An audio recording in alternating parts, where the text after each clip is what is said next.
मुंबई, भारत में एक 14 वर्षीय लड़का था जिसका नाम अर्नव था। मुंबई की चहल-पहल भरी गलियों में जहां जीवन तेजी से आगे बढ़ता है और सपने सूरज के साथ बढ़ते हैं, 14 वर्षीय आरव रहता था, जिसकी आंखें उम्मीद से भरी थीं। लेकिन जीवन ने उसके साथ अच्छा व्यवहार नहीं किया। सिर्फ 1 साल पहले उसने एक दुखद कार दुर्घटना में अपने माता-पिता दोनों को खो दिया। तब से वह अपने चाचा के साथ एक तंग एक कमरे वाली चौल में रह रहा था, जहां वह भावनात्मक दर्द और वित्तीय संघर्ष दोनों से जूझ रहा था। कठिनाइयों के बावजूद आरव ने कभी एक चीज नहीं छोड़ी, इंजीनियर बनने का उसका सपना। उसके पिता उससे कहते थे, आरव, तुम कुछ भी कर सकते हो, बस कभी हार मत मानना। ये शब्द उसके दिल में हर बार गूंजते थे जब भी उसे हार मानने का मन करता था। स्कूल में आरव शांत लेकिन प्रतिभाशाली था। उसे गणित की समस्याओं को हल करना और स्क्रैप से छोटे छोटे इलेक्ट्रॉनिक गैजेट बनाना बहुत पसंद था। लेकिन वित्तीय दबाव बढ़ने के साथ उसके चाचा ने आरव को स्कूल छोड़कर पास की एक मैकेनिक की दुकान पर काम करने का संकेत दिया। यह क्षण आरव के नायक की यात्रा में साहसिक कार्य के लिए आह्वान बन गया।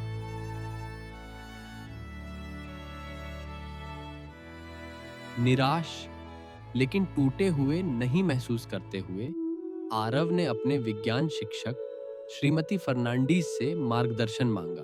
उन्होंने उसमें क्षमता देखी और उसे एक स्थानीय एनजीओ से मिलवाया जो कोडिंग और रोबोटिक्स में शाम की कक्षाएं प्रदान करता था। स्कूल, अंशकालिक काम और रात की कक्षाओं के बीच संतुलन बनाना आसान नहीं था, लेकिन आरव दृढ़ निश्चयी था। उसकी यात्रा बाधाओं से भरी थी। पुराने कपड़े पहनने या फटा हुआ स्कूल बैग ले जाने के लिए अक्सर उसके साथी उसका मजाक उड़ाते थे।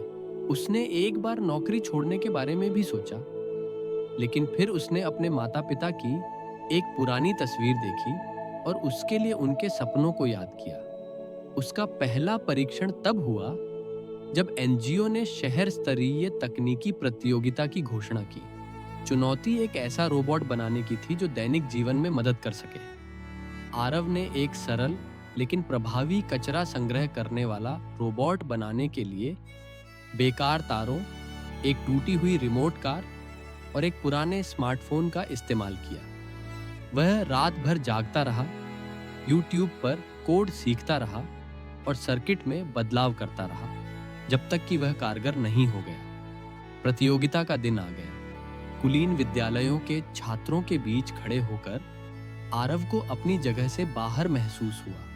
लेकिन जब उसने अपना प्रोजेक्ट प्रदर्शित किया तो जज प्रभावित हुए, न केवल नवाचार से बल्कि इसके पीछे की कहानी से भी। उसने न केवल प्रतियोगिता जीती, उसने एक प्रतिष्ठित विद्यालय में छात्रवृत्ति और अपने प्रोजेक्ट को आगे बढ़ाने के लिए अनुदान जीता। उसकी कहानी अखबारों में प्रकाशित हुई और सोशल मीडिया पर व्यापक रूप से साझा की गई। ऑफर आने लगे, लेकिन उससे भी बढ़कर आरव को अपना उद्देश्य मिल गया था। सालों बाद आरव एक स्टार्टअप के संस्थापक बन गए, जिसने वंचित समुदायों के लिए किफायती तकनीकी समाधान बनाए। वह हमेशा अपनी बातचीत और साक्षात्कारों को उसी पंक्ति के साथ समाप्त करता था जो उसके पिता ने एक बार उससे कही थी, कभी हार मत मानो। हार तभी होती है जब आप खुद मान लें कि आप हार गए। नैतिक, चाहे आपकी परिस्थितियां कितनी भी खराब क्यों ना हो, अगर आप अपने सपनों को थामे रहेंगे और कभी हार नहीं मानेंगे, तो आपको अपनी रोशनी मिल जाएगी।